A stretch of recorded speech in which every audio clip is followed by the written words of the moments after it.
Talk and Entertainment Radio, 610 WIOD presents The Neil Rogers Show. To talk with Neil, call 751-WIOD from Dade, 524-WIOD from Broward. Outside the 305 area code, it's toll-free, 1-800-944-WIOD. And AT&T wireless customers can call pound IOD at no charge. Now, The Neil Rogers Show on News, Talk, and Entertainment Radio, 610 WIOD. Joe Zagacki sucks, okay? It's not just Hank Goldberg, it's a hippopotamus. Hey, stupid! In 1971, we bid a tearful goodbye to the Doors. Well, they're back in the 90s as the Windows. Windows 95. Bill Gates' computer hype. My computer just went down and I can't mess around with Windows 95. The Windows. Their music isn't exactly poetry to the ears of computer users around the world. Yeah, it glitches badly. Oh, how mad it made me. Hey, come on, Bill Gates. This software's second rate. The Windows will bring hard rock to your hard drive. How do I run you without more memory? The ads mislead me, I should get it for free. The Windows and the Windows 95 tour. Feel free to crash and spend a lot of time with us. Okay, 10:07 at WIOD. I'll tell you right off the bat, Jeff Rimmer is here today, and there are people in the audience saying, who the hell is that? Who is Jeff? What are you laughing about? Just listening. How long have you been here? The only reason you asked me to come in today is because you're now concerned about those other guys down the dial. Sports babe. Yeah. Yes! That's right. Yeah, you're Can't really compete with concerned. that. So you're bringing in a guest this morning. Bringing in a heavyweight. Absolutely. Bringing in a guy who almost cracked a one share once. I think that was during the middle of the hockey season. Jeff Rimmer's here, the voice of the Panthers. Of course, we got the Panthers in Hartford, the first, well, really the only exhibition game that's going to be in town on Friday night. And then we got the regular season starting next weekend. So Jeff came in here to allegedly talk about the Panthers, but we're going to rip QAM for 2 hours. Then we got, what are you laughing about? There's not a lot to right rip. In the face? There's not a lot to They rip. screwed you over badly. Well, they did. In fact, you know something? You know that Larry Justice thing where he's suing us for age discrimination because we canned him because he claims he was too old? Rimmer, it was just the opposite, see? It was just the opposite. He wasn't under the age of 10, so it was too old, but it was like way too old. You have to be under the age of 10 to work over there at QA. The direction of that radio station went south a long time ago. A lot long before I got there. Yeah. But, hey, you warned me, but right? you warned me before I went on the air. The falling leaves. Not Leafs, but the falling leaves. You notice how Zagacki's out of there now? And Dave O'Brien? No loss. Zagacki. O'Brien's a pretty talented guy. And Yeah. I think Dave O'Brien, as he left with the door hitting him from behind, said he didn't like the direction the station was going in. Yeah. And rightfully so. Rightfully so. I mean, they don't want to spend the money. They don't want to do sports talk radio. They'd rather do the Neil Rogers type show, and they're not going to do it. They can't do it. They can't do it. And they got the PD on there in the morning. What is his name? Asswood? They got the PD on there trying to be a celebrity. Ass in the Woods. Ass in the Woods? Yeah, that's Yeah. it. Yeah. Well, that's probably where it'll wind up by the time he they get through really it. doesn't have any power anyway. It's strictly a schedule-making job that he's got. Yeah. So how come you got screwed over there? What did you? Who did you piss off? Was it Zagacki? Was it Hank? Was it because you were friends with me? What is it? What is it that you did? Maybe a combination of all. That made you persona non grata. You disappeared faster than the crowd at the. Well, Panther number games. one, our philosophies differed greatly on how to do sports talk radio. They're caller-driven, although I find it rather humorous now with a caller-driven and caller-oriented radio station that they've now gone to 5 hours of syndicated programming in the middle of the day.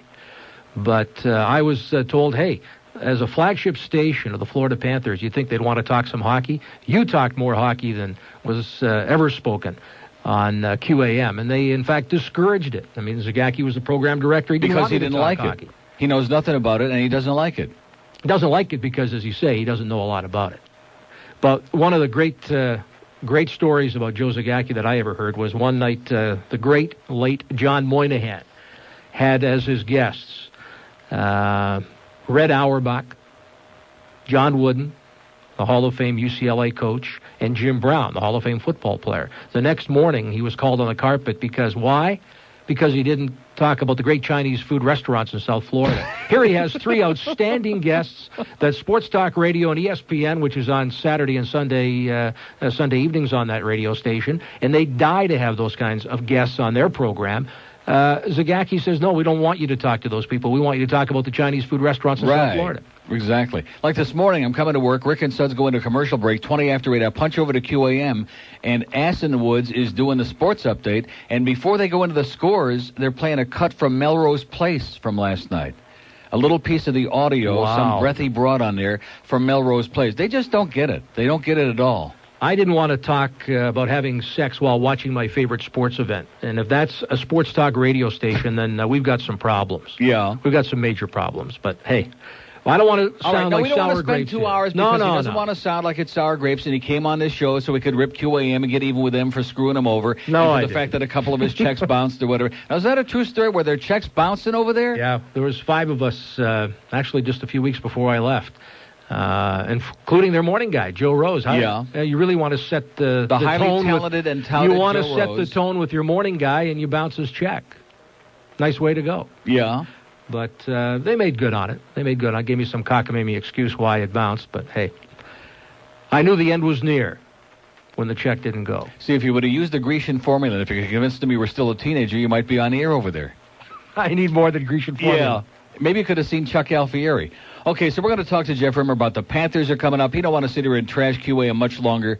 But what's the trash? Look at the ratings. Check the numbers. Yeah, check the numbers if you got good eyesight. Okay, and at noon we're going to do the OJ thing. How are we cooking on there, by the way? There we go. Was the previous August when a man who identified himself as a Okay, a real screamer. Speaking of screamers, Jeff Moss is in the other. What are you doing here? You got like a tag team act or what? I didn't know he was going to be here, but he probably brought you one of those nice pen sets. Oh, he brought me the pens that Woody Graber stole. Like I said, always good to see my friend Jeff.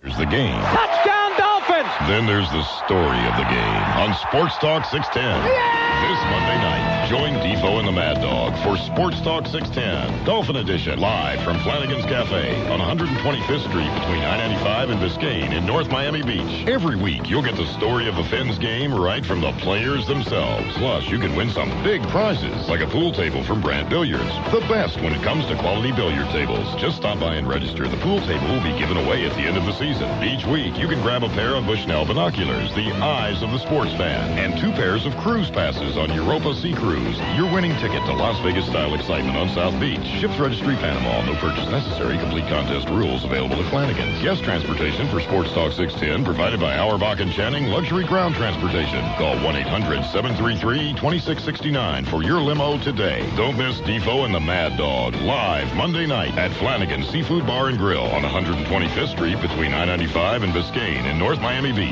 You gotta do it. 610 WIOD, burning up phone lines all over South Florida. Sure. Okay, 10:15 at WIOD. Jeff Rimmer's here. We're going to give a big boost to the Panthers because the season starts in just a few days. Jeff Moss is in here, and I thought he was really here to give me the pen and that other nice gift. He's just here looking for a free promo again.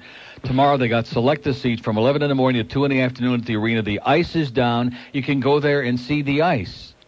Thank God. Why is that a big thing? Thank God. At least somebody here in South Florida will talk hockey. Yeah. And will make a valiant effort to save this franchise. That's what Wayne always says. Thank God for that goddamn Neil. Well, isn't that what he says? Well, he says that because sometimes you may be just a little bit off base in your thoughts about the Panthers and Huizinga. How do you like that? Like as in they're moving out of town and like, where do I get most of my information? Well, let me just say this. And like Mickey Arison is trying to drive the Panthers out of the city. Hey, you and Dave Hyde are the only 2 people in South Florida that have had the kahunas to... And David J. Neal or whatever his name is in the Herald. David Neal, okay, that make that 3 that have the kahunas to have gone forward and said, hey, this might be the problem. And in fact, it is the problem. There was a meeting last week, and I understand still... Huizinga, despite all the stuff that you throw at him, is willing to not only buy the land that it will take to put the proposed arena at least on some solid ground so we can keep the franchise here, but he'll go a step further and obviously is willing to pay some of the money that it's going to cost to build the thing. The fact of the matter is he's going to lose $40 million in the next 3 years. Why can't that $40 million go towards building the facility as opposed to continuing losing money in the Miami arena? Yeah. And I'm sure he's prepared to make that choice. In fact, I talked to Bill Torrey yesterday, the president, now Hall of Famer, another Hall of Famer on the Panthers. Well, what do you mean another Hall Torrey of Famer? told Who's me, the other one? Denny Potvin, one of your favorite people. That was tongue. You see, you weren't supposed to say that. I'm not. I won't. I promised you I wouldn't get you into a thing. You got to work with a guy. I know you're a big fan of his. So let's just skate right on by that. Okay. But the point Denise. point is, Denise, you're tough. The point is this: that Wayne Huizenga has already said, and you don't see this as a matter of record, has already said to the people that obviously are involved in this whole effort to keep the Panthers here in an arena here, that he will not take any profits out of the arena if they build the arena. He wants to build a first-class facility, but it goes beyond the 40 or 42 dates that the Panthers will play in it. It goes beyond the 40 or 42 dates that the Miami Heat will play, but it's an arena that we can use, another 200 days of the year to bring major events to South Florida? So it goes beyond the Panthers and the Heat having a home to play. Well, what are you on his payroll now, or what? It sounds like you're peddling I've never been arena. paid $1. No, I understand that, but I mean, it sounds to me like you're peddling how great this is going to be for the community. And if it is, you'd think that these two guys would jump into it head over heels with all their money. Let me tell you something right now. All right, let me give you a great example. I just came, not so recently now, but I came from Baltimore. As you know, one of the great football teams of all time, the Baltimore Colts. They are no longer. They're off in Indianapolis with the drunk Robert Irsay.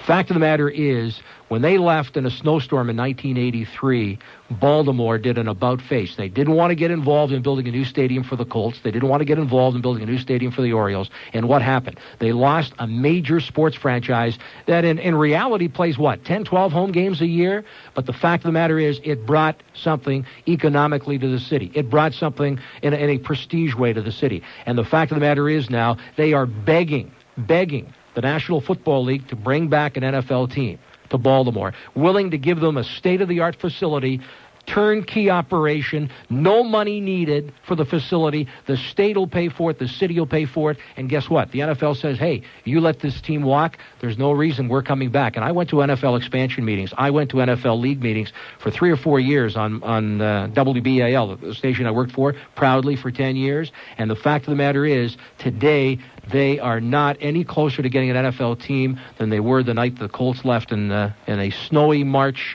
early morning hour with the Mayflower moving trucks moving in. And I'll tell you what, the city has never been the same. And the same thing will happen here in South Florida. After this team leaves, what will happen? Mickey Harrison, a year or two down the road, it will say, with Pat Riley in tow, this facility isn't good enough. This facility is inadequate. And if you don't give us a suitable arena, then the Heat will go the way of the Florida Panthers. But in the meantime, Mickey, you just hit on it. See, Mickey Harrison's a hero now. In fact, never before, until he hired Pat Riley, anybody ever defend him.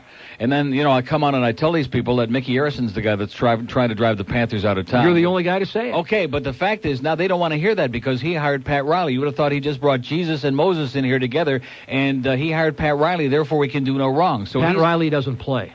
But regardless of that, it was, from a PR standpoint, he's the great guy. Now, he's the Santa Claus. Used to be we thought Wayne was Santa Claus. Now these people, as dumb as they are, they think that he's Santa Claus because he spent all that money. They paid the Knicks all that money, and then they're paying him this big salary. And they brought Pat Riley in to salvage the team, they believe. So you can't knock Mickey Harrison, man. Well, even if it's true, they don't want to hear it. The bottom line is the two have got to get together, Harrison and Huizenga. They want, or at least I know that the Panthers want to come to the table, build a facility, and not strictly at taxpayers' expense. But the fact of the matter is, where are the politicians stepping up? Because I'll tell you, you can go to the governor, the former governor in Maryland, Schaefer, then mayor of Baltimore, and I left hospitality rooms with him in tears. Because the legacy that he left in Baltimore, later became the governor of the state, was that he let the Colts leave in the middle of the night. And he hadn't been able to forget about it since. Well, you should leave the building with me someday. Want to be with somebody who's in tears. Okay, 1021 at WIOD. Jeff Rimmer's here, goosing up the Panthers, which we're trying desperately to do. Don't forget, select a seat day tomorrow, 11 to 2. Jeff Moss will be there. You can go out there. You can buy your season tickets. You can buy at the box office your individual game tickets and see the ice and get in the mood because it's going to be starting with the exhibition game on Friday. 610 WIOD. Learning to be humble, but not making much progress. Oh, my God. If you play Hank Goldberg again, I'm going to fucking throw up. Okay, I won't put you on the spot and ask you about Hank, because I know you and he are very tight and you got along real well, and that's the end of that.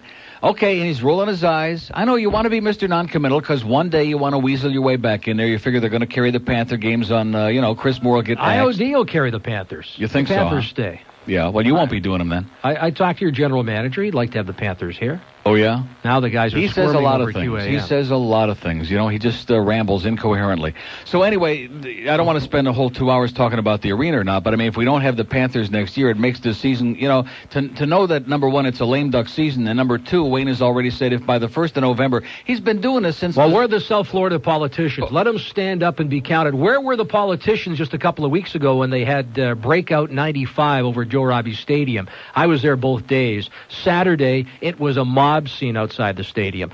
There were something like 6,000 people there on all these portable roller rinks playing either street hockey or roller hockey. It's brought an identity to South Florida. It's one of the fastest growing sports. And there was you don't have to sell me on it. There was nobody there. Nobody. Yeah. From the political arena, excuse me. But going back to the end of last season, the end of the shortened season, he starts giving deadlines. First it was going to be sometime in the summer. Then it was going to be later in the summer. Now he says by the 1st of November, if he doesn't have a commitment, then he's going to have to start making a deal to move the team out. Now, how is it going to be if at early November we... He never said, let me just correct you on one thing. He never said that he would move the team out as of November the 1st. He said he will have something to say.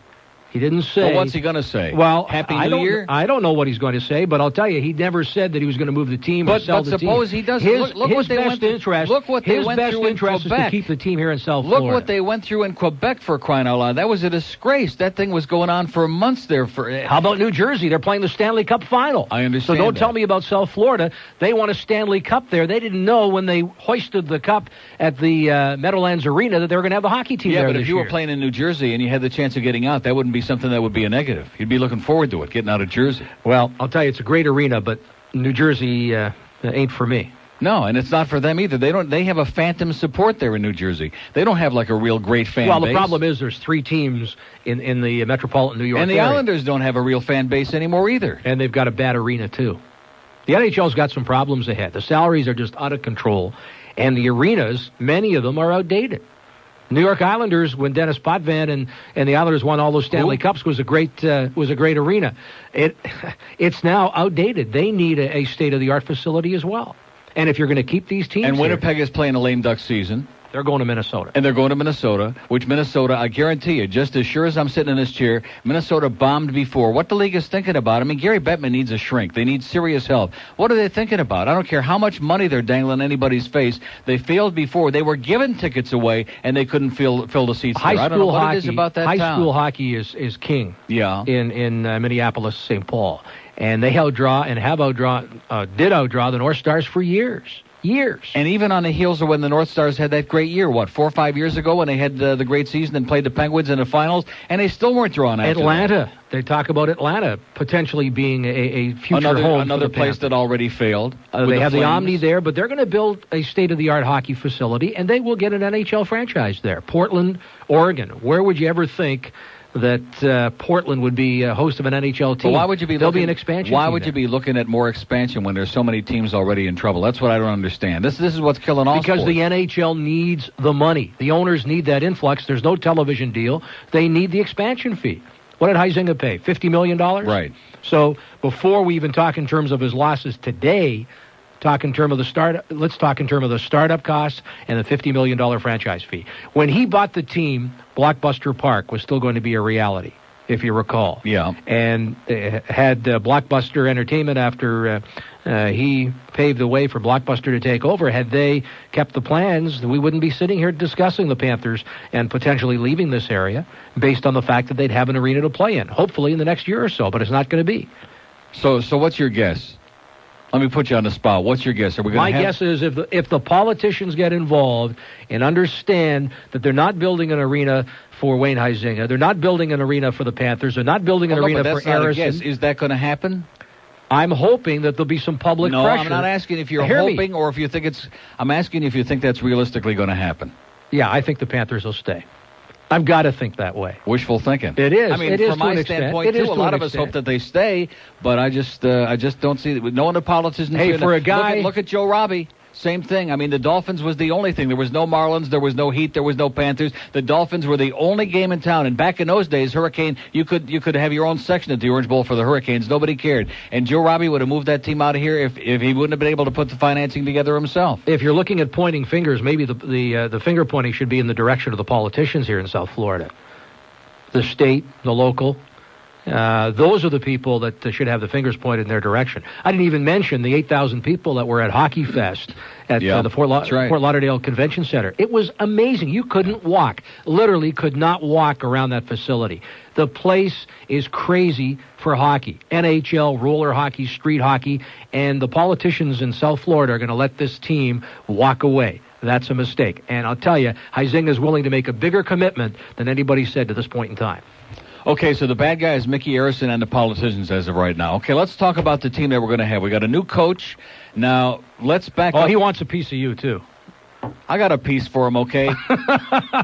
Wants a piece of me, for crying out loud. The guy we haven't even started the season yet. I haven't had a chance to rip him an ass. He doesn't want you to say things that you had said last year, as a matter of fact, about Roger Nielsen. Which were all true and which you were agreeing with. What are you laughing about? The guy is gone now. He's in St. Louis sitting up there at the end of the bench playing He's Mr. taping the Deadman. show. I can't say a thing. I'm sorry. Yeah, right. Roger Nielsen. Come on, let's hear about Roger Nielsen. Once in a great while, even Chris Moore, even the deadly Chris Moore, at the end of some of those broadcasts, I'd be getting in a car and driving home, and this guy comes on the air, and once in a great while, or some of the times when you were on there doing the color when the game wasn't being televised, you guys ripped into Roger Nielsen for exactly the same reasons. The team was playing that goddamn clutch and grab, that boring style. There was no offense. Guys who were stinking the joint out, if they were Roger's favorites, he played favorites. You can't do that. It was very frustrating when the hockey team... I don't want to mention Joe Sorella or Brian Benning. When the hockey team had an early lead, 1-0, and they'd kind of go in that prevent defense for the last 55 minutes. From that standpoint, I think Panther fans are going to be very excited about the product they see this year. But what is really encouraging are the good young kids that many we might see in the next year or two. I'm still not 100% hopeful that all these kids that are impressing at training camp are going to be on the hockey club. But one thing for sure, they're going to play a lot more exciting hockey. They may not win as many games and be in a playoff hunt, but then again, Murray and McLean both say that they intend to make the playoffs with this hockey club. It's going to be awfully tough, though. They're in a tough division. They're in a tough conference. But the fact of the matter is there's some exciting times ahead, hopefully here in South Florida, because there are some good young players. And Brian Murray told me to tell you personally that it won't be too long before the Panthers just annihilate your favorite team, the Maple Leafs. Yeah, fat chance.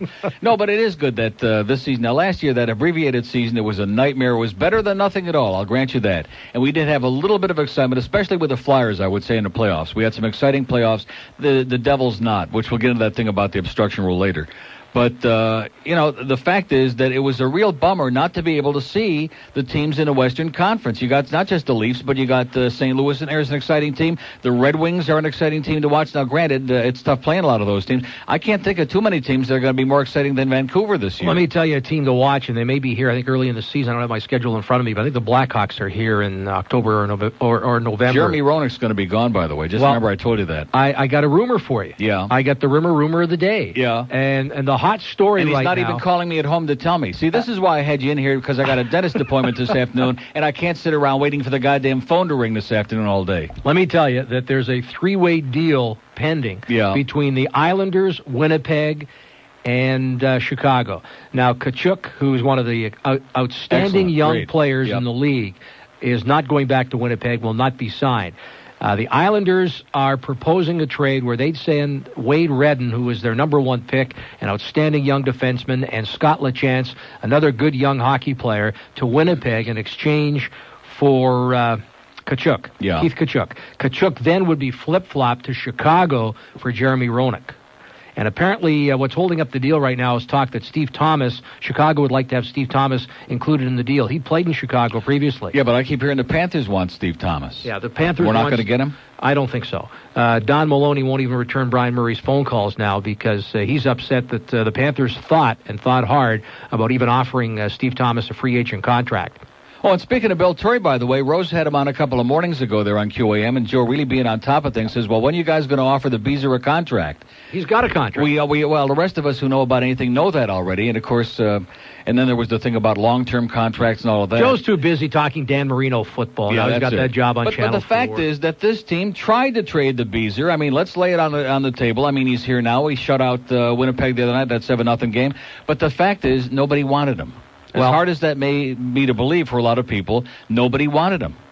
Again, it's an economical thing, and it's the fact that John Van Beesbroek has a label that when things get tough, he doesn't play his best hockey. Yeah, but take a look in St. Louis. They're throwing around money like it's coming out of a faucet somewhere. Aren't interested in him. But wait a minute. Mike Keenan signs Grant Fuhr. He gives up 5 goals in 12 shots the other night. The crowd is booing mercilessly. Every time he would stop like a clear-in pass and just shoot into the corner, the crowd was derisively cheering him. They already realized that they've got a stiff there, and this guy's getting like, how much is he getting paid there?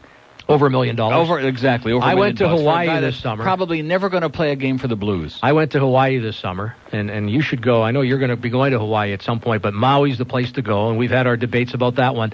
But I get into the hotel, check in. Who's the first guy I see? Grant Fuhr. He's overweight. He looks like he's out of shape, which he was because he didn't even pass his physical. Right. But this guy, I said to him, Grant, I thought you were going back to Edmonton. He's from Edmonton, was going to go back and play with the Oilers and live at home from Spruce Grove, Alberta. He said he was going home until the Blues offered him so much money, he had to take it. And that's Mike Keenan. But Mike Keenan does not like John Van Beesbroek. So what does that tell you? Well, it tells you that Detroit... Now, Van Beesbroek's a native of Detroit. He played for Little Caesars. Mike Ilitch, the owner's midget team, came through their system, and Detroit, at one point, slightly interested, and then they went and asked Ilitch. They asked Ilitch if he wanted Van Beesbroek, and he, too, did not want John Van Beesbroek. There's only one team that apparently really had some legitimate interest, Mike Milbury and the Islanders. He is not satisfied with his goaltending, nor should he be, and especially won't be satisfied with his defense if they give up 2 young defensemen like Redden and the other kid, LaChance, for Kachuk, and then flip-flop him for Roenick. Roenick will be playing on a hockey team with nobody else there on the island. There's one team that I know the Panthers will finish well ahead of, but even Mike Milbury isn't willing to pay the price that it would take to get a John Van Beesbroek. You're not going to give him away. Okay. So that's a real confidence booster. 10:37 at WIOD. Jeff Rimmer is with us. We're talking Panther hockey. The most successful offer in Southeast Toyota history is now bigger and better than ever, and only Kendall Toyota's got it. To close out the 1995 model year, Kendall Toyota will pay you at least $4,000 for your trade, no matter what condition it's in, no matter what kind of a piece of dreck it is. If you can get it down there, man, they'll give you $4,000 toward the purchase of any brand new 95 Corolla DX, Corolla Wagon, Camry DX, Camry LE, Camry V6, Camry XLE, Paseo, Celica, Avalon, T100, Previa van, Tacoma truck, Land Cruiser, Super, or 4Runner left in stock. And like I said, get at least $4,000 for that trade. And everybody who buys right now at Kendall Toyota gets an AT&T cellular phone at no extra cost. You can't beat them anywhere in town, anywhere in the state, anywhere in the world. Kendall Toyota on US 1 just south of Dadeland. Prices based on MSRP, exclude select models, not in conjunction with any other offer or price. The opinions expressed by the host, guests, or callers on WIOD are not necessarily those of the station or its sponsors. All WIOD programs are copyright 1995 by WIOD Incorporated. No tape recordings or transcripts may be created or distributed without prior written consent of WIOD Incorporated. Okay, 1040 at WIOD. Jeff Rimmer is here basically because he's sick of playing golf, and he's been sitting around on his ass for months and months now waiting for the damn hockey season to start again because he got screwed over at QAM, and he's been calling me on the phone and driving everybody nuts, and now we're getting ready to start the season again. So Doug McClain is the new coach. We got rid of Roger. You obviously were a little on the non-committal side there. You didn't want to say too much because you never know. You might wind up doing a Blues game someday. But, no, I understand the way you work. I mean, this guy's a smooth operator. He's always covering his ass a little bit because he might be working over here. He might go to Toronto, replace Jig McDonald on Global, although I have my doubts. He might go to Pittsburgh. New 4-year contract. Might go to Pittsburgh, replace Mike Lang at KBL. No. Don't think so? Mike's a legend in Pittsburgh. Is he? And listen, you got to stop saying that I hate Mike Lang. Despise Mike Lang. I do not hates the man like poison. Is it a personal thing or what is it? Nothing personal. I like Mike Lang. I just don't like the shtick. That's all. What is that? Wow. Michael, motorcycle. Yeah. So in other words, the guy's got personality, and you don't like that. That's not personality. What is it? Hockey can stand on its own. So it doesn't great? need. Why is he the best? Elvis has left the building. I had him on the air. You heard the day I had him on the air. I said hear. he's the best ever. The best hockey announcer in the history of the sport. I thought Bill Hewitt was. Next to Mike Lang, yeah. Yeah, okay. Well, Bill Hewitt was great, but he didn't have any personality. Mike Lang. See, one thing about Toronto announcers, and you know this, although I will say Joe Bowen's got a little personality. I know you don't like him that much. He's a screamer. He's a screamer, but at least he's got some personality. Bob Cole is great, but you got to admit, no personality, none, zero. Bob's a great announcer. The best of all time is the late Dan Kelly. No, he was not the best of all time. He was great, but if I have to hear again, Sanderson it's all subjective. There are a lot of people that don't like you. Next, you're going to tell me that John Kelly is the best. Now, is that also supposed to be a secret, or are we going to talk about that on the air? I mean, there are a whole bunch. Where did I just start this? And you managed to again, Roger Nielsen. You keep backing off that goddamn Roger Nielsen thing. I was going to talk about Doug McClain. In fact, we got a new coach. A lot of people said, well, he worked with Brian Murray in Detroit. He's just going to be a yes man. Brian's really pulling the strings. And then, of course, your good buddy Denise Potvin goes on there and Mandich and Defoe show that night on Channel 33 with a big exclusive that Brian Murray's going to be coaching the team before he named Doug McClain, which then he had to eat crow about, and I hope it tasted good. I hope he had some horseradish for it, Dennis, you idiot, Denise. Ah, you're tough. No, I'm not tough. He went on there with a big exclusive. If you're going to open your mouth, especially on TV, and tell people something, you got to pretend like you know what's going on, and he obviously did not.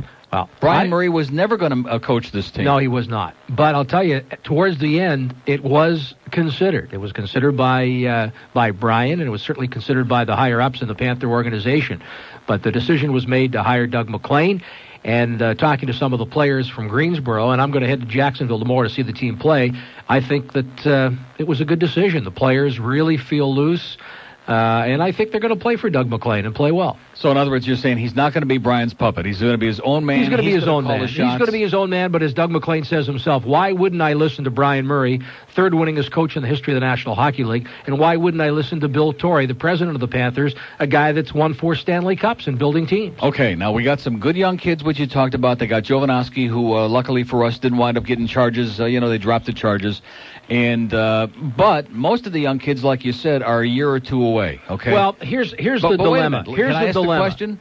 Filibustering now. I thought I got filibustered the other day. Let me just finish. Okay, go ahead. I'm sorry. All right. You talk about the good young kids, and you asked me the question. Most of them obviously aren't going to be here. Well, they could be here, and I'll tell you what, the kids are making it awfully tough for this organization. You've got a kid by the name of David Nemirovsky, slated to go back to Ottawa this year. He probably has been the biggest surprise and the most impressive of all the kids at camp. Rhett Warner, another kid with junior eligibility, expected to go back and play in Saskatoon. These kids are playing so well. The dilemma here is that the Panthers have 5 or 6 players that these kids could unseat, but when they do that, there's an economical factor in it all. They either have to trade the players, and there are a lot of teams in the same situation that have a lot of players and quite frankly, not too many takers, to the point where unless they buy these players out of their contracts, a lot of the veteran players will still be on this hockey club, with a lot of the kids that still have junior eligibility remaining, being given an opportunity to go back and play their final year of junior, which may not be the best for the organization, which may not be the best for the kids, because, quite frankly, if they're good enough to play on this hockey team, they should be here. But it becomes an economic factor, and again, we go back to that arena thing. Have the Panthers had that arena, or the arena been in sight? I don't think it would be a problem with some of the contracts that the Panthers probably would have to eat. But my point is this. You got a new coach. A lot of people were very unhappy with the style that Roger played. There were those people who said, well, it's an expansion team. If he doesn't play that clutch and grab, we're going to get blown out. Every game's going to be 7-1. Nobody's going to see that. But the fact is that a lot of people didn't want to see those coma-inducing 2-1 games and 1-0 games either. You got a new coach, maybe some young players who might make the team. You don't have, like, any real big blockbuster name. This team didn't come up with any gigantic name. They didn't come up with a Jeremy Roenick. They didn't come up with a Steve Thomas. And what's he going to do differently? Or Dino Ciccarelli. Okay, mark it on the log. Okay, it took him 46 minutes to mention Dino Ciccarelli the first time. No, we don't have Dino. We don't have that kind of a player. So that being said, how's this team going to play a more wide-open style, not do the clutch and grab, without getting blown out? Well, the system's changing. It'll be more of a forechecking system where in the neutral zone is where Roger really wanted to make sure the players were kept in check, the opposition. Doug McClain's going to send 2 forwards in. They're going to be a lot more aggressive in their forechecking, and they're going to be a little more offensive. When they get a 1-0 lead, they're not going to sit back on that 1-0 lead. They're going to try to score some more goals, and they've got some skilled players. This Radek Dvorak, who has been, again, one of the impressive rookies on the hockey club, Rob Niedermeyer. They tell me that Rob Niedermeyer has been the best Panther player in training camp, now fulfilling a lot of the promise that the franchise had when they selected Rob Niedermeyer. He will be a player that the Panthers thought he would be a year or two ago. So, in other words, you're saying some of the younger kids that we've had before are going to develop. Now, what about some of the guys like Stu Barnes, for example? One of the things that seemed to happen to the Panthers last season, and even the first season, guys who were playing great, hot as a pistol, got an injury, came back. Happened to Jesse Belanger, happened to Stu Barnes. Came back from the injury and were not even a shadow of themselves ever again. Well, look at Belanger and Barnes. You can answer your own question. They're not the most physical players. They're not the biggest players you're going to see. Yeah. And quite frankly, after their injuries, they didn't want to play in traffic. Gun-shy. They didn't want to play in traffic. Stu Barnes was awful.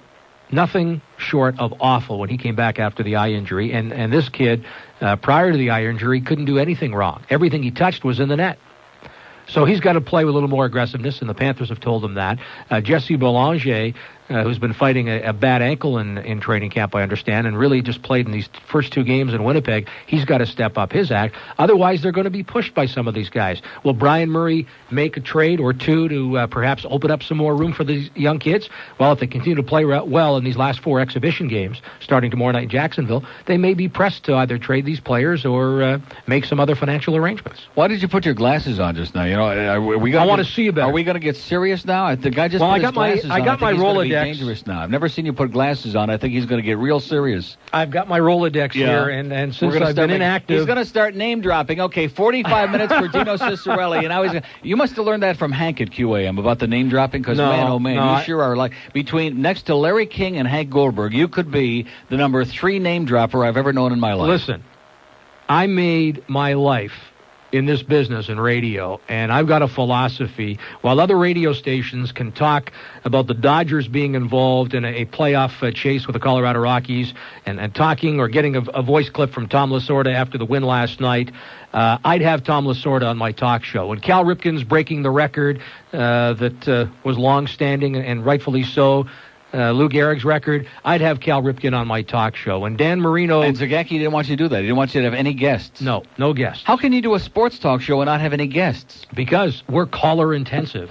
Or so we thought they were until they put all the syndicated programming on. Okay. See, now he's starting to warm up a little bit. I think it was the glasses. It's like Clark Kent. 1049 at WIOD. Yeah, sure. 610 WIOD. Dad, are we there yet? You know, this cart machine ain't working, by the way. Can we fix it the next time we have a guest in the studio? 12 goals against in 2 games, but he has been a strong Philadelphia Flyer since Bobby Clark acquired him, and I think you'll see the best in Hextall. The fans will be on him, and the Rangers will be running close to him, if not in him tonight. Or at him tonight, or in him, or up his ass. Don't have to tell you that. The place is packed. And they're all noisy. So, get ready, Ron. Yeah, get ready, Ron, because Harry's coming. Okay, that's your buddy. That's a classic. You won't hear that on any other radio show. After you had Don Cherry. No, you won't. After you had Don Cherry on the second time during the Stanley Cup playoffs, didn't you tell Don to make sure that Harry Neal knew that when he's on that satellite, got to be careful. That's right. Well, the first time, you remember before that, the first time I had him on and I told him about that lovely little pass line, you know, the clout that I've got is really incredible. If I had as much clout inside the building as I do outside, I'd really have something accomplished. But about that line he keeps using about a lovely little pass, I said, that's the faggiest thing. I mean, here's, the hockey night in Canada with this macho image, baby. All these tough lumberjack hockey players. And he's saying, oh, look at that lovely little pass that Dougie Gilmore just... And, he stopped saying it for about 2 months, but he regressed. In the playoffs. It was tough. It was tough. Okay, so let's talk about the obstruction. There are a lot of people very concerned. And again, these are people who mean well, but they're not too bright. They're concerned because they saw maybe the first couple of exhibition games and there were like 85,000 penalties called in the first 2 minutes. And they don't understand that the reason that the league did this is because people were almost universally foaming at the mouth over the style that the Devils played and the Panthers. They're just, maybe not quite as guilty, but maybe number 2 on the list. Nobody wants to watch that crap. And the thing to me, the fact that hockey was so popular here the first 2 years that we had 97% capacity in the arena overall, which is a tremendous number for an expansion team, And they really didn't see that much real hockey, especially this last season. They saw a lot of that clutching and grabbing. Some of those games, I mean, like a couple of those Hartford games, you could go into a coma watching. Now, the league is desperately trying to do away with that, and I think what they did was they wanted to say, hey, boys, here's what we're doing in the first exhibition games. We're going to teach you a lesson. We've talked with the officials. We told them they're going to have to call these, or their rating's going to go in the toilet, and they're going to be out. And you guys are going to have to learn what the new parameters are, and all this clutching and grabbing at the blue line and at center ice, we're going to start calling it. Well, what you've seen, and of course, Panther fans will see the first exhibition game here against Hartford on Friday, but the referees have really clamped down on all the clutching and grabbing. Now, one thing we should point out, and Friday there's a Board of Governors meeting in New York, and it'll be the Board of Governors that ultimately turn down or approve this new obstruction rule. And it's still obviously pending, but I would think, based on what we've seen in exhibition games, and from what I understand, the games have been pretty entertaining, that the Board of Governors will give their seal of approval. Yeah, people want to see some action. And, you know, the opposition to it was, well, there's all these penalties, there's all these interruptions. That's now. That's during the exhibition No season. flow to the game. Right. But ultimately, there'll be more flow to the game because the Yagers of the world, the Dvoraks, and I think we'll see a lot of him this year, Niedermeyers, these players will be able to do what they do well, and that is play skillfully with the puck. Now, what about our TV schedule this year? The home opener on 45 games, starting with the road opener, actually, the night before the home opener. Actually, it's an afternoon game in New Jersey. We have the unenviable... we are in the unenviable position of being there as the Devils raise and hoist that Stanley Cup banner. So they'll be primed up for that hockey game. There won't be a dry eye in the arena come 1 o'clock in the Meadowlands, but we'll be there for an afternoon game. At the risk of getting Brian Murray Channel upset 33. because, you know, he's with his years in Detroit and helped to build that team what they got now. But that was one of the great choke jobs in the history of sports. I mean, the Red Wings, after the great season they had, and they've got this, this thing around their neck now hanging over them about choking in. 23, Jeff Rimmer is with us here. He's not on WQAM. He is never going to be back on it again unless they want him to do the games on the air, in which case he says Joe's not such a bad guy after all. Here's Hallandale. Hello. Neil. Yes, sir. Good to speak to you. The first point I want to make is I can really vouch for Mr. Rimmer's status.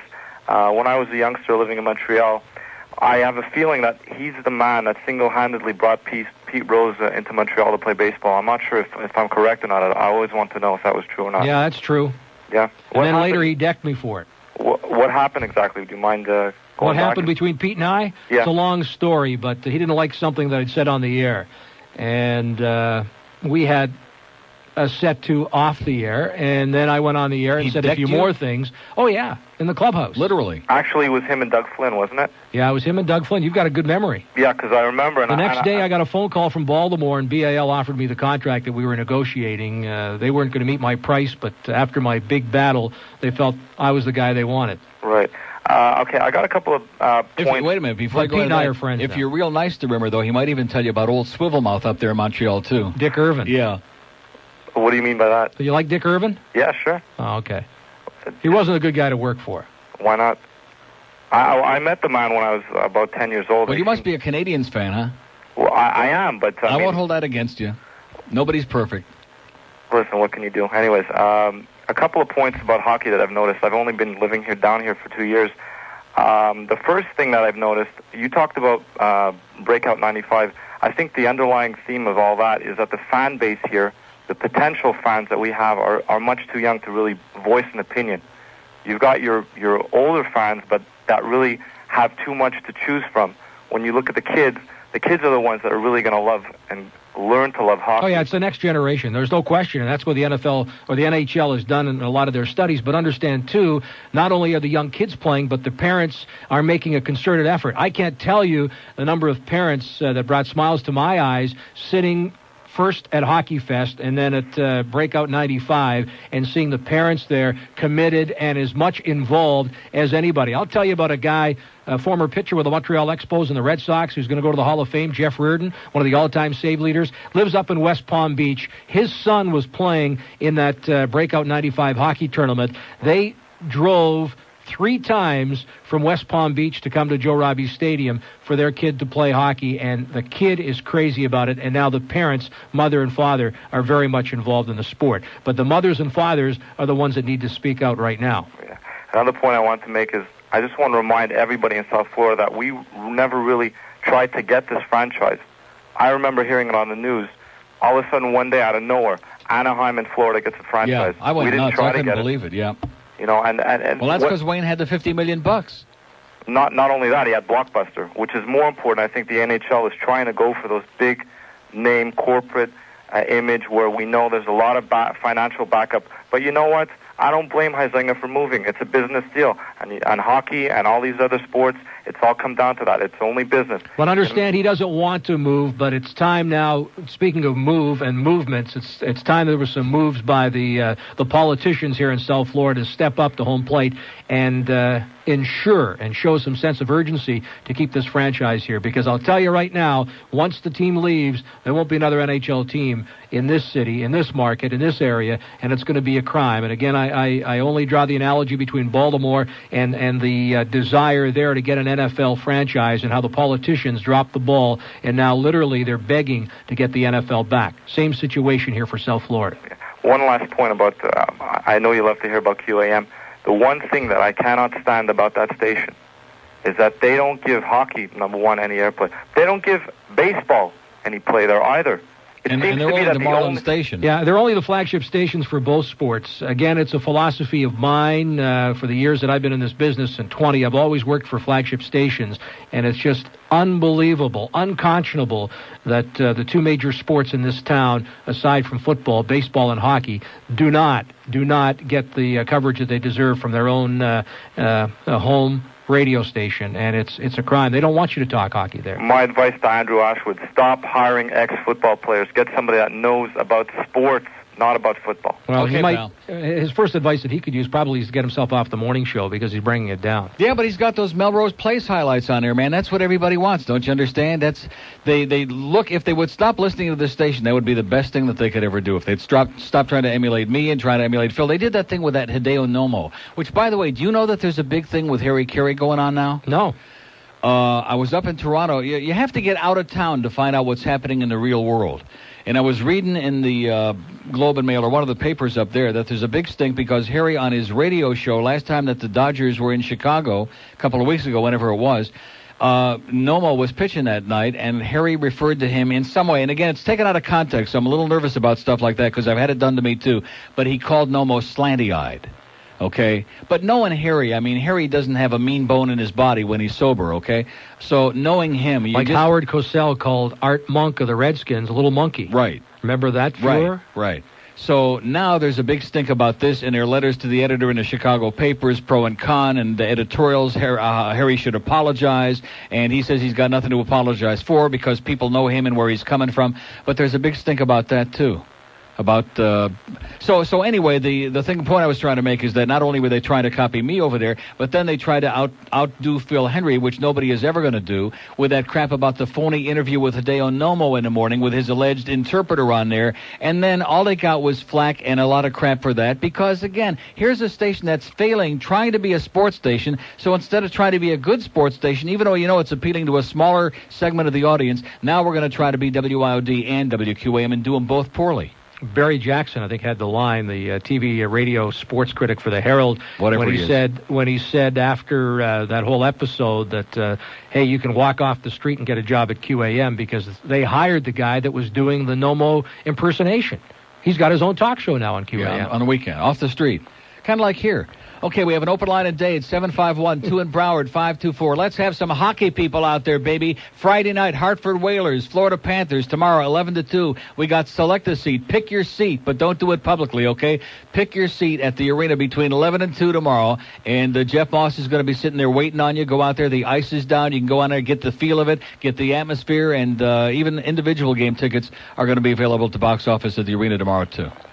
Now, the exhibition game, I would just hasten to add that so far the Panther exhibition games have not been anything to write home about. Most exhibition games in any sport are marginal at best, but our exhibition games have been especially lackluster. You're talking about the home games? The ones at the arena. Now, so far, the ones that we've played on the road this year have been sensational. 7-0 against Winnipeg, 4-4 tie with them last night. A lot of goals scored, a lot of action, but I'm just not trying to get people's expectations up too much for Hartford on Friday, because first of all, Hartford, even with Brendan Shanahan, ain't one of the world's most exciting teams. No, they're not. But the fact is that they're good good young players that I'm sure will be in the lineup Friday night that are the future of this franchise. It might be a pretty good idea to see the future of the team, if not for this entire season, at least this exhibition game on Friday night. Fact of the matter is, the Panthers are led right now by a kid that's not a rookie, but a guy that you were all over the day that the Panthers announced that he was on the hockey club, Sheb Woolley, Jason Woolley. Remember that one?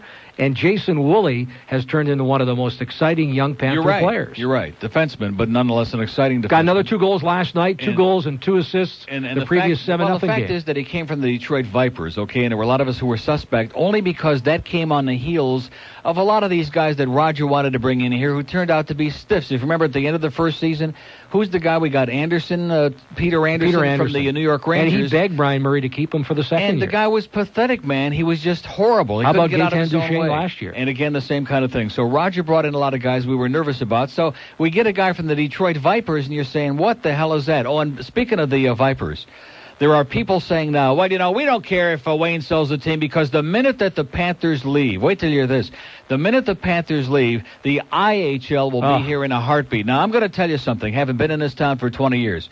If anybody believes that the city of Miami and this whole South Florida area is going to support the International Hockey League, you're dreaming. It ain't going to happen. It's like the Miami Amigos in the World Baseball, whatever the hell they called it years ago when they tried this Caribbean. That lasted for about 5 minutes.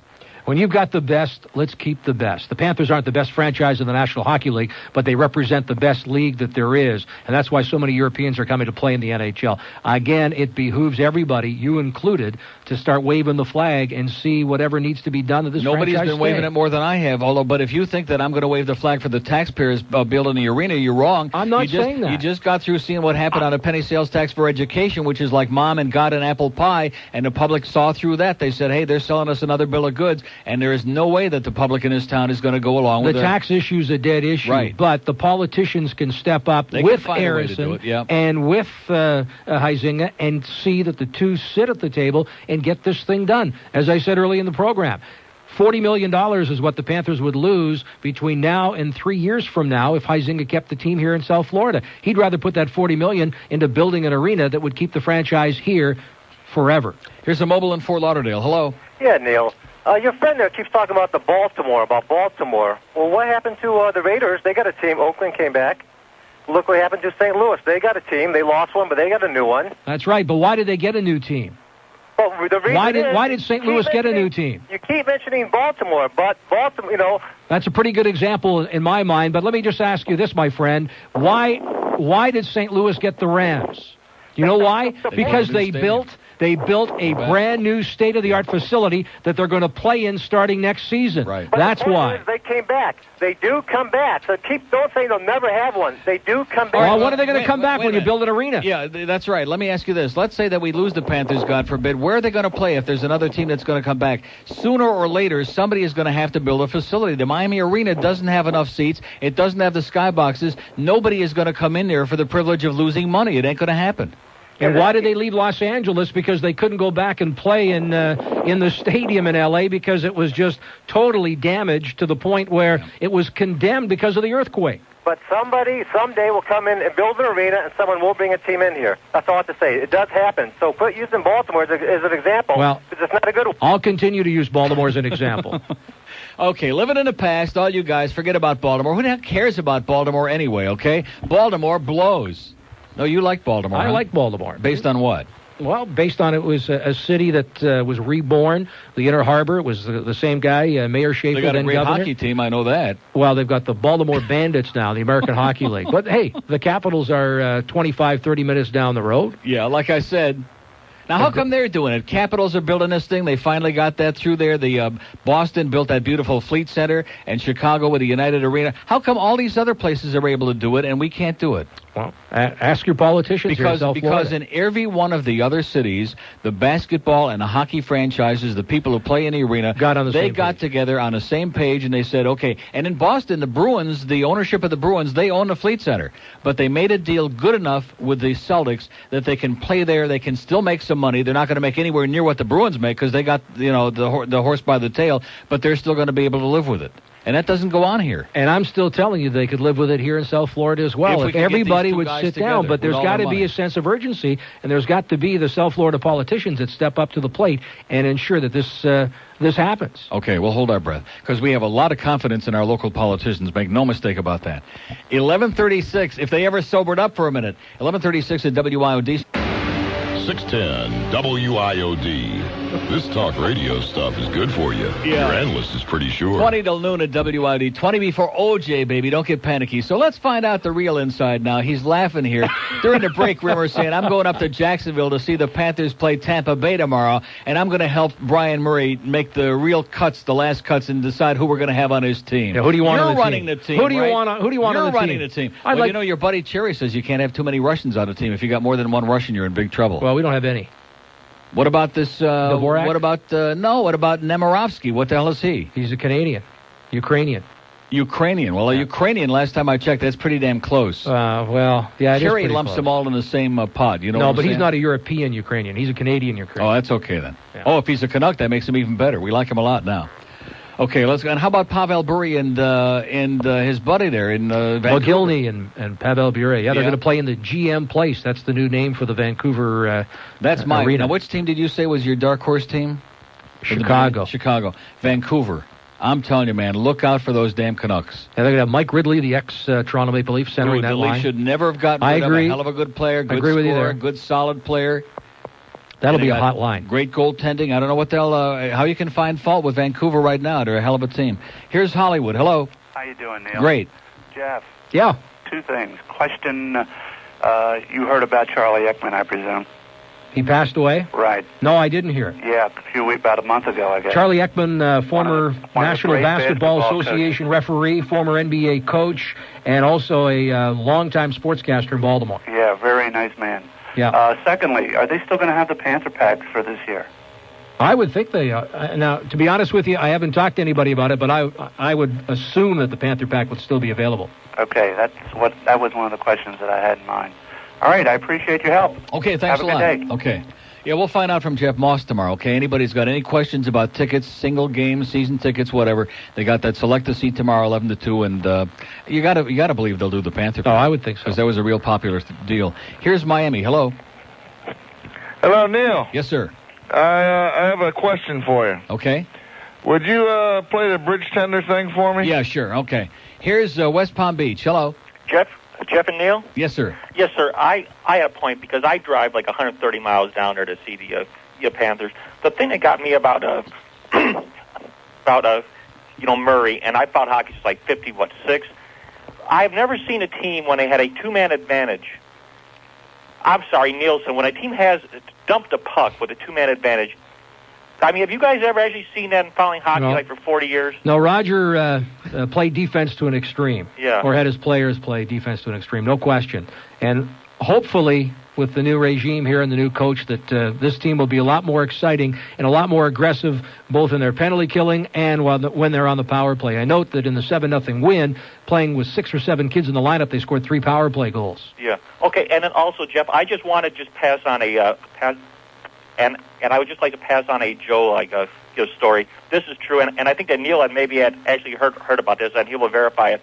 Joe used to travel with Weaver and Goldberg when they were doing the Dolphin games. Zagacki sucks, okay? Yeah. And Weaver did have a perspiration problem, and Hank would that's not. For sure. And Hank would not sit basically next to Rick, and he would make Joe sit right next to Rick.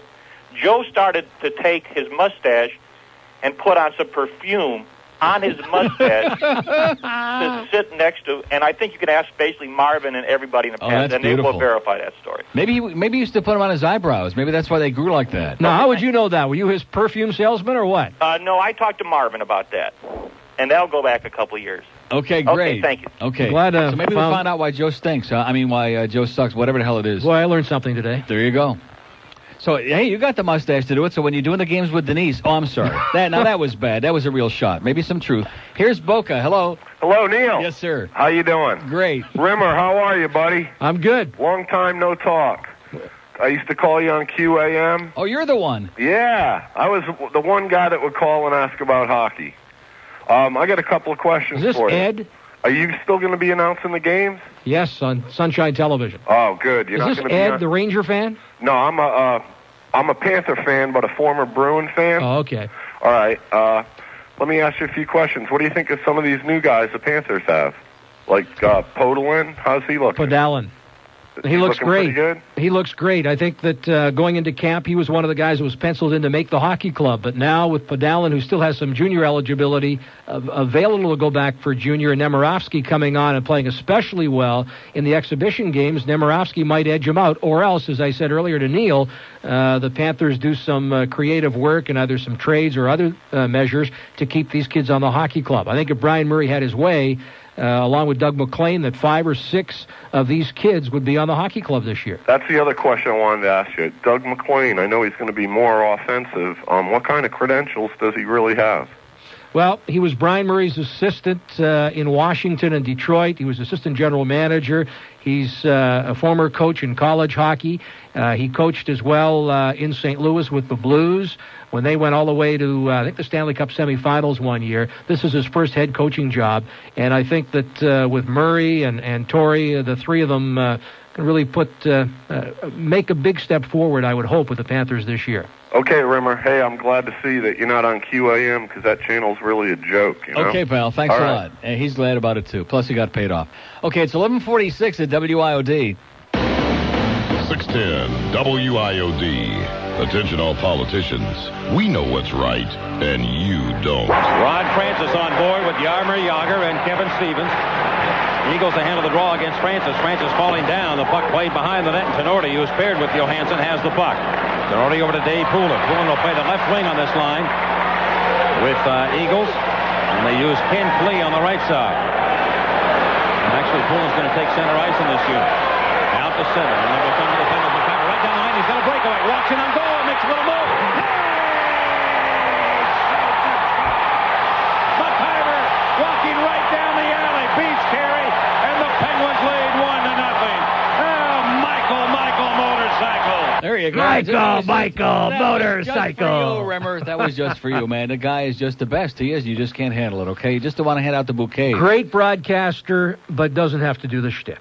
I'm sorry. Doesn't have to do the shtick. But shouldn't the do shtick is like the frosting on the cake. That's what makes it so much fun. Garbage. It's fun. Garbage. So in other words, you're saying that you got to be a purist, okay? That's right. You do look a little like Foster Hewitt. We have 2 open lines in Dade, 751. Also, I got a couple of Marlin tickets I'll give away during the trial, I guess. I don't know. What am I going to do with these? We got 2 pair of infield boxes, one for the Montreal game on September 27th, which is tomorrow, Wednesday, and one against the Phillies on Friday. Infield boxes, okay, so maybe we'll give those away. Here's West Palm Beach. Hello. Yeah, hey, I got a couple of questions here for Jeff. Okay, you bet. You mentioned Chicago. Do you think that Bobby Probert will keep his butt out of the box long enough to contribute to that team? Well, apparently he already is up for review by the NHL for a stick swinging incident, first game back. But I'll tell you, if they can keep him focused, Brian Murray would be a pretty good guy to ask about how he tried to keep Probert under control when he was general manager and coach in Detroit. But to answer your question, I think the Blackhawks are going to make every effort to keep this guy in the straight and narrow if they can. I mean, he seems like, on a power play, you can drop anchor in front of that crease and just, wreak havoc. Hey, aside from being one of the top fighters in the game, he's a pretty decent hockey player as well. Okay, and another thing, the Russians, the Czechs. You're a Blackhawk fan, are you? Actually, I'm a Red Wing fan, but I like Probert. I like his style because I think he can make a difference if he just, keeps his butt clean. Wait till you see when Chicago gets Keith Tkachuk, as the rumor is right now. They're going to be in a 3-way deal with the Islanders. They get him, and there's talk that they want Steve Thomas's rights as well. The Blackhawks are going to be the team to beat, bar none. We'll see.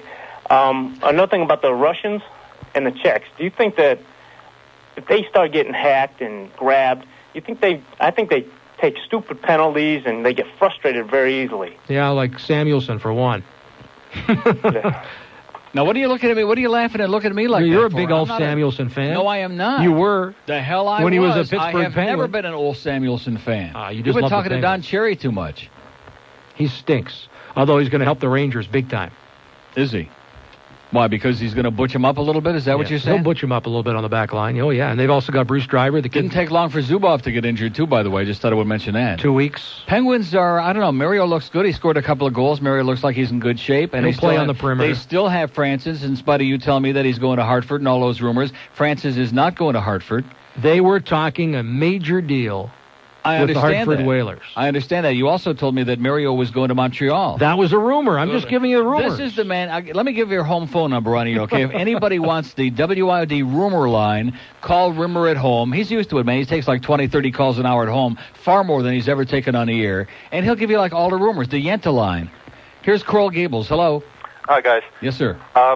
First of all, about the Panther Pack, they are on sale this year, the last 3 rows in the goal zone. And well, we expected they would be, but we didn't want to say definitively. Yeah. Another thing, I like Segreto too, but even he pronounced Dino's name back then about 8 years ago when he had that stick slinging incident, Dino Ciccarelli. Yeah. So that tells you something. Well, you can go Dino Ciccarelli too. A lot of Italians. How about Dino Sticcarelli? Another thing, Neil, helpless feeling about the franchise and getting the stadium. Do you think there's some way you might be able to develop a short list of whose mailbox to stuff and so forth? I don't know what else to do. I'd accept Sorella back if I thought it would help. A short list of mailboxes to stuff like we're going to have an impact on Rimmer was talking I don't know. I really wouldn't have the foggiest idea where to turn. I don't know how you go about doing that. Hey, everybody listens to the Neil Rogers Show, right? Right. All right. The politicians listen. They're the ones that have got to step up and show some sense of urgency here. They're the ones that have got to get Huizinga and Harrison to the table. What are you shaking your head yes Because for? You think I got the clout that I'm going to get the politicians to do something in this town? You haven't been here long enough, man. You're dreaming. Well, let's get them to step up and see you Friday. What about Dr. Atkins and the Boca Burgers and everything else? You can keep the arena here. We'll name it after you. You'll have the corporate name. We didn't need the politicians for the Boca Burgers or Dr. Atkins or any of those other things. That's the problem. You're saying they're crooks? They have never. It's not a question of whether they're crooked or honest. The fact is that they're incompetent. They have never been able. I'll give you an example, which has got to do with politicians in Tallahassee, but in the state of Florida in general. The thing with the simulcasting at the thoroughbred, at all the tracks, all the pari-mutuels, which you know as well as I do, the pari-mutuels are dying, a wicked death, especially in this state. Deborah Miller, who again, like QAM, they probably found her off the street somewhere. The governor was doing his Prozac. Oh, there's a good looking broad right there. Bring her in. We hired her. And she's now in charge, and she's holding the fate of the pari-mutuels, which is the 4th largest industry, legal. I'm not talking drugs. That's number 1, but I'm talking of the legal industries. The pari-mutuels are the 4th largest industry in the state of Florida. And she's still holding them hostage. Called her the other day, thought that finally they were going to get the green light for the simulcasting. They pulled the carpet out from under them. Pompano Park opens a week from this Friday night for their fall meet, which generally, that's the big meeting. They're still waiting. They're planning on simulcasting Garden State, and who knows if they're going to pull the plug on them or not. That's the kind of stuff that and the state is in partnership with all the pari-mutuels. They don't have to do a damn thing except do a minimal amount of regulation, and in the meantime, they're still in the dark ages. It's a joke. Absolute joke. Because the industry is going to go down the toilet if they don't do something and do something quickly. Yeah, but in the meantime, you're telling me about the local politicians are going to solve the problem of an arena. They didn't solve it for Joe Robbie. He had to go out and get all his own financing, his own money, and put his own. And that's why the Robbie estate had to sell the team. That's right. That's exactly right. But in the meantime, if you're going to wait for I don't want to sound like doom and gloom, but if you ask me if I'm optimistic about the Panthers being here after the season, I'd say it's dubious at best. I'm not asking if you're optimistic. I'm hoping for a miracle. Well, you're telling me to do something, huh? You go out there. Absolutely. You got a lot of spare time. You go out there and do it instead of taking all those phone calls. Spare time. I'm selling hockey. You're used to that. Go door to door. I'll give you the phone book. Here's Fort Lauderdale. Hello. Neil. Yes, sir. A couple quick points for you and Jeff. Okay. How can you talk about the greatest announcers and not mention Danny Gallivan? Absolutely. Well, we left him out. Rest in peace. He was one of the greats. I used to love hearing him. Neil's got something against Canadians. What can I tell you? Yeah, like Bill Hewitt, right. And he hates going to Canada. Sure. And Neil, I got to echo one other point that Jeff made about Jason Woolley. Forget he played for the Vipers. I called and told you he went to Michigan State, and he's the man. Yeah, that's right. Before he played a game here. Well, Brian Smolinski went to Michigan State, too, so the Penguins better hope he butches up big time. And so did Rod Brindamore, and we should have offered him a contract when he was a free agent. Get him down here. Yeah. We need a guy like that. Well, you're going to like the good young kids they've got in this hockey club. I'm just hoping most of them get a chance to play this year. I'm looking forward to watching it. Okay, pal. All right, thank you. See ya. Bye. Yeah, we're looking forward to... Canadians still have it. They roll it back. Here's Del away. He's throwing it on goal. He shoots. He scores. See, Danny Gallivan, where else in America, what other show could you got be the on? library, buddy. What show in the world could you be on talking about hockey? And the guy says, Danny Gallivan and the Montreal Canadiens, one of the greats, and somebody reaches over within a matter of 30 seconds, and there's the goddamn card, okay? Are we talking to Mr. Hockey here or what? No, Not you that I aren't. want you to kiss my ass, okay? But are we talking to Mr. Hockey in this town or what? We are, definitely. And you know what? I wish I would have known you back in my days in Montreal, because I know how much you hate Montreal and love Toronto.